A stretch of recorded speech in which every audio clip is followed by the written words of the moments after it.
Hey, Desiree here with Soul Path Astrology and this week's Oracle card readings. This video is for card number 2. If this was your selection, this is what you got. As always, though, before I do the big reveal, I do ask if you find value in these, please like the video, comment on them, subscribe to the channel if you haven't. Greatly appreciate you sharing it too with friends and family who you think might benefit from them. Okay, without further ado, here we go. Card number 2, you've got the Judgment card reversed.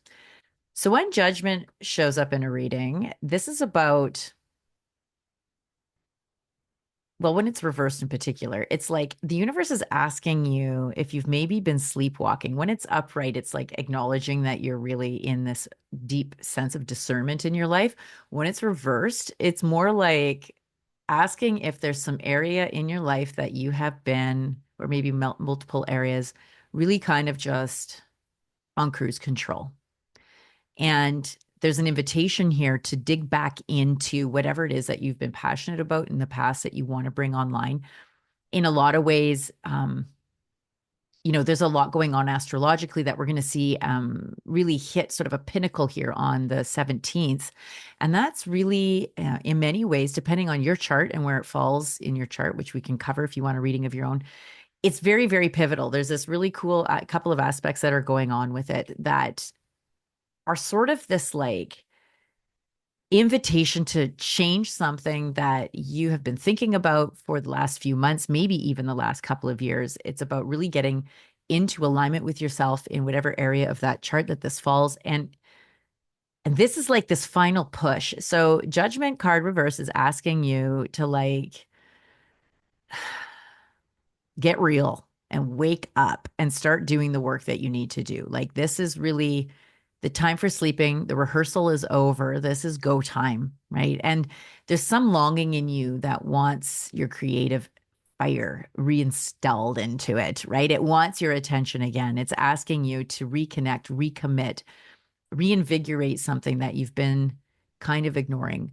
So, yeah, if you want to find out where that might be specific, if you are not immediately, because oftentimes as soon as you hear this, like, right, your own inner guidance system comes online and you get that hit. And the secret is to just follow that, right? And not talk yourself out of it. But sometimes we just can't hear it. We don't have a connection to that, or it's just not piping up and we're not getting that intuitive hit. And I would love to help you find it, find your inner guidance system, like hone in on, lock onto your inner guidance system, your inner wisdom, so that you can lead a life by design, lead a life that's led from your soul and your heart.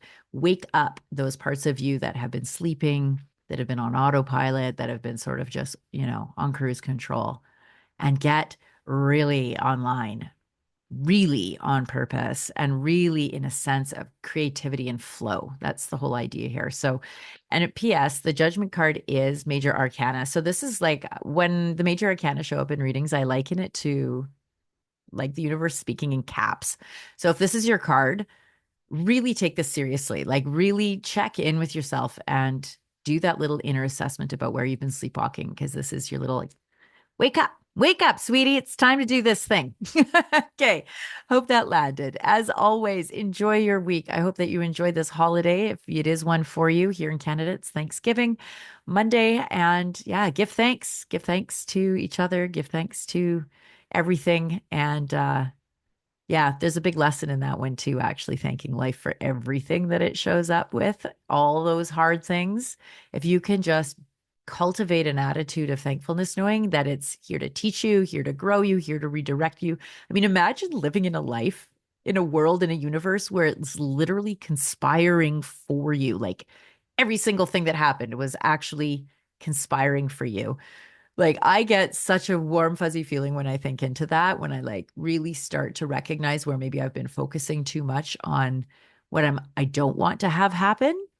And so the Judgment card there is like inviting you into like, what do you focus on? Like, where have you been just sort of habitually letting life happen to you, and you haven't really been checking your own filter system? You haven't been really stopping and saying, like, what do I think about this? What do I feel about that? What am I focusing on? Am I like looking for the prickles so that I don't step on them, expecting there to be prickles everywhere? Or am I looking for the soft, mossy place to step on? Am I looking for the place to go that's going to feel good? Are you focusing on the flow, or are you focusing on where things might get blocked? And I bring that up because that's what my big awareness was this morning for myself. And often I've said this before and I'll say it again and I'll probably continue to say it. But often what's going on in my own life is mirrored in the people that are in my sort of sphere or that are catching these videos or that, reach out for readings. So a big takeaway for me this morning was recognizing, where am I expecting things to screw up? Where am I expecting it to fail? And am I fixated on that way of thinking that I'm protecting myself by being hyper focused on where things might fuck up? When realistically, if I can actually shift it to trusting that good is happening, trust that what comes to me is meant for me, and it's either meant to grow me or it's meant to be fun and easy or whatever. It's like fun or it's education, either way. Right? So yeah, let that one sink in. And if you do want to deep dive and see where all of this coolest astrological stuff might be falling in your chart and how this might apply to you, I would love to do that with you. The link is in the description of the cards and in the comments below. And in the meantime, enjoy your week. Mwah! Love you guys. Okay, talk to you soon. Bye for now.